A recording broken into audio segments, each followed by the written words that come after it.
Dewan Perwakilan Rakyat Daerah Kabupaten Bojonegoro pada Rabu siang menggelar 3 agenda rapat paripurna. Di antaranya penyampaian nota penjelasan Bupati terhadap Raperda tentang dana abadi pendidikan berkelanjutan, kemudian penyampaian pandangan umum fraksi atas nota penjelasan Bupati terhadap Raperda tentang dana abadi pendidikan berkelanjutan, serta penyampaian jawaban Bupati atas pandangan fraksi terhadap Raperda tentang dana abadi pendidikan berkelanjutan. Rapat paripurna yang berlangsung di ruang paripurna ini telah memenuhi quorum, dihadiri 32 anggota DPRD dari total 50 anggota. Rapat ini juga dihadiri oleh PJ Bupati Bojonegoro, jajaran Forkopimda, Kepala OPD, serta Camat se-Kabupaten Bojonegoro. Rapat paripurna dipimpin secara langsung oleh Wakil Ketua DPRD Bojonegoro Mitro Atin, kemudian didampingi Wakil Ketua DPRD 1 Sahudi, di mana rapat diawali dengan penyampaian nota penjelasan Bupati terhadap Raperda tentang dana abadi pendidikan berkelanjutan. Dalam nota penjelasannya, PJ Bupati Bojonegoro Adrianto menyampaikan, pendidikan merupakan komponen terpenting dalam kemajuan dan kemakmuran, terutama di Kabupaten Bojonegoro. Oleh karena itu, pendidikan untuk masyarakat dan menjamin aksesnya merupakan tanggung jawab yang harus dipenuhi oleh pemerintah. Salah satu cara memastikan ketersediaan anggaran pendidikan yang sifatnya berkelanjutan antar generasi melalui pembentukan dana abadi pendidikan berkelanjutan pada level pemerintah daerah. Pembentukan dan pengelolaan dana abadi merupakan kebijakan pemerintah Kabupaten Bojonegoro untuk menyisihkan sebagian pendapatan daerah yang berasal dari sektor migas, guna menjamin pendidikan bagi masyarakat Bojonegoro, serta memastikan dana cadangan bagi generasi mendatang saat minyak dan gas bumi di Bojonegoro telah habis. Mekanisme pengelolaan dana abadi disebut sebagai kegiatan menampung, dalam arti menampung yang sehat, jelas menguntungkan, dan beresiko rendah.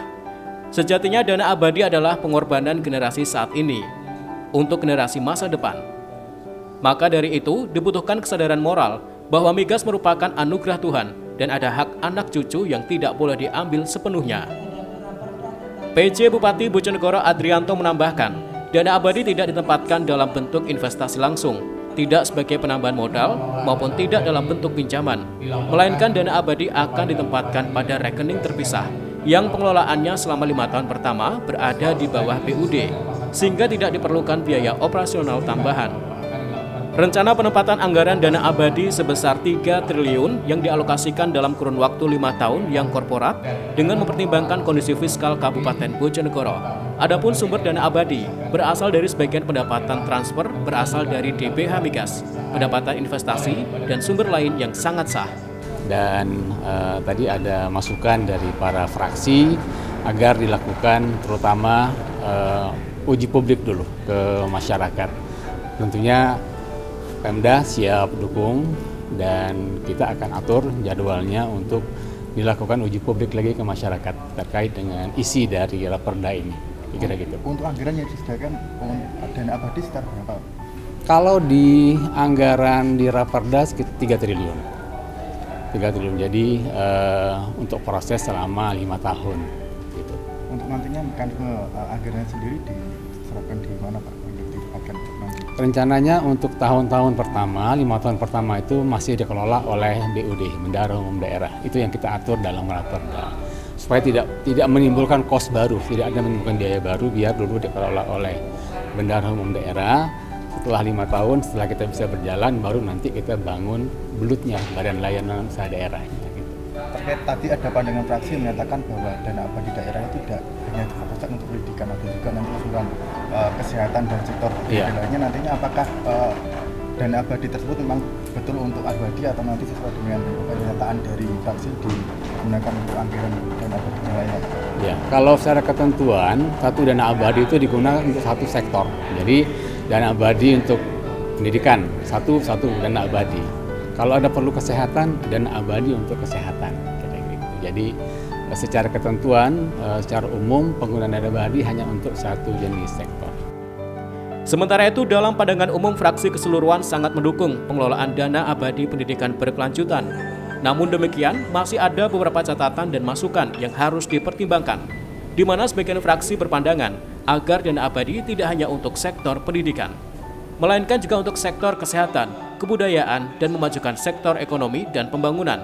Meski demikian, DPRD Bojonegoro masih belum menyetujui pembahasan lebih lanjut Raperda Dana Abadi Pendidikan, dengan alasan perlu adanya kajian publik untuk mendengar masukan yang ada. Ya, bukan dari DPRD itu kok tidak setuju, bukan. Dengan adanya ini malah apresiasi sekali dengan adanya dana abadi.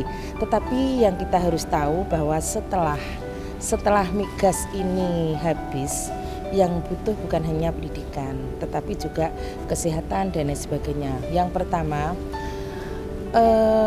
perda ini adalah kita membuat perda itu dari rakyat, oleh rakyat, dan untuk rakyat. Nah, kita butuh penajaman untuk kajian dan juga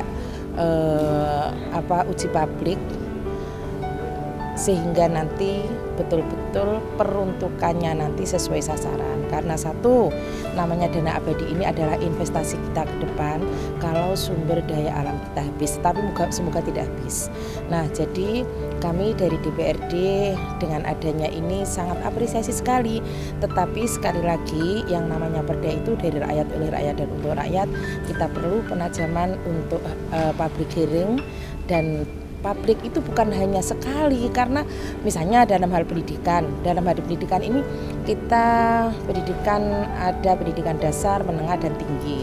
Kalau Pak PJ tadi menyampaikan bahwa kalau pendidikan dasar dan menengah itu sudah ada di mandatori pendidikan di APBD, ini adalah untuk pendidikan yang tinggi, kita juga harus melibatkan stakeholder yang ada. Stakeholder yang ada itu mana?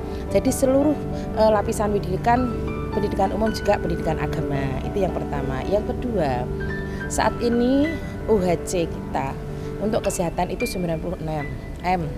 Saat ini kita masih ada duit.